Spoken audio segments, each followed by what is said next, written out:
All Dharma Masters and all Lotus friends, Namo Amituofo. We'll now take a little time to learn from one of Master Huijing's teachings. Before we begin, I think it is worth mentioning that we often hear of sincerity in our practice.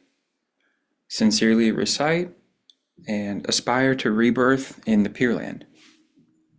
This teaching will also show us how our school alone allows us to be sincere in our faith, especially in that it allows us to genuinely accept our nature in a healthy and honest way. This is titled Confession and Repentance by Master Huijing. We who are born into this troubled world are weighed down by greed, anger, and ignorance. Our karmic burdens are heavy, our good intentions faint, while our misdeeds rage like storms. We do not need to consult books or ask others. We need only ask ourselves, what kind of beings are we? Great teachers of the past spoke with striking honesty about their own failings. Here are a few quotes from some of the greatest. Tan Luen. The karma created by each passing thought and moment binds me to the 6 realms and entraps me within the 3 wretched paths. Tao Chuo. I am incapable of grasping either the Mahayana or Hinayana path. My good deeds are rare. My sins surge like a tempest. Shan Dao. I am an iniquitous ordinary being, bound to the cycle of birth and death, with no hope of escape. Honan. I am unfit for the 3-fold training of precepts, meditation, and wisdom, a man of little wisdom and broken precepts. Ying Guang. Knowing my weakness, I devote myself solely to the Pure Land path. Hong Yi. My mind is hardly different from a beast's. No shame, no conscience. I throw myself into wrongdoing. These were not casual words. All these great masters were eminent monks, and their statements were fearless confessions, not self-deprecation, but true repentance. The scriptures affirm that such confessions are genuine. Master Shandao taught the 2 kinds of deep faith, and these words show the deep faith of recognizing one's own weakness. The more sincerely one practices, the more clearly one sees one's own faults. Only with wisdom and honest self-examination can we recognize the greed, anger, ignorance, and attachments that dwell deep within. Ordinary practitioners often fail to see this, believing their minds are pure or imagining they have attained realization. The Contemplation Sutra teaches, whoever aspires to be born in the Pure Land and cultivates 3 kinds of minds, rebirth will be assured.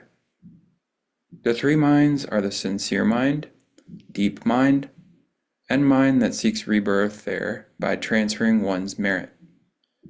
Of these, sincerity, truthfulness without deceit, is foremost. Whether we seek worldly merit or liberation from samsara, whether we follow the sacred path or the Pure Land path, a truthful heart is most important. Master Shandao admonished that all practice must come from a genuine heart.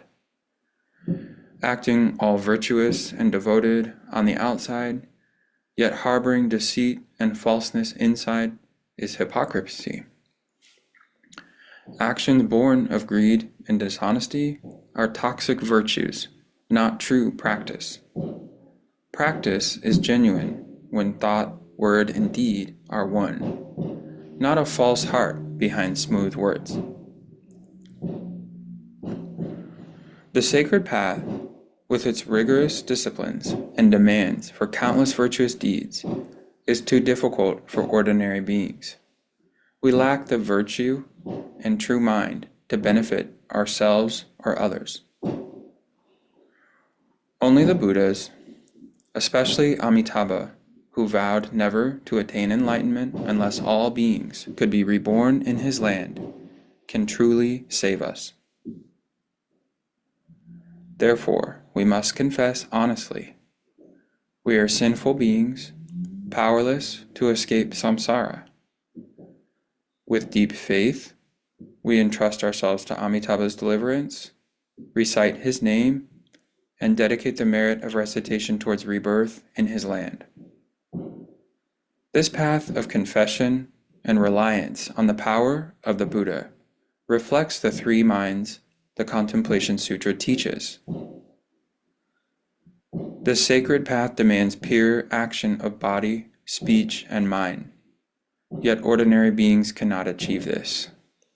When our hearts fail, but our appearance still shows the marks of practice, the two are at odds. This is falseness, not truth. As Master Shandao said, outwardly appearing virtuous while inwardly harboring falseness. This is the heart of confession and repentance. Not despair, but honesty. By admitting our weakness, we open ourselves to Amitabha's boundless compassion and the promise of liberation. So I hope that reflecting on this will show you that the Pure Land path is ultimately, for us, restorative in a way that we can let go of a toxic spirituality and live in honesty. I think Amitabha Buddha shows us that through his compassionate deliverance, the way out of samsara for us does not have to be associated with keeping up an appearance we are not capable of. I know for me, it will be encouraging to revisit and reflect on this teaching to remember that with our capabilities, this is not only a path of comfort, but also of healing. Thank you for your time. Namo Amituofo.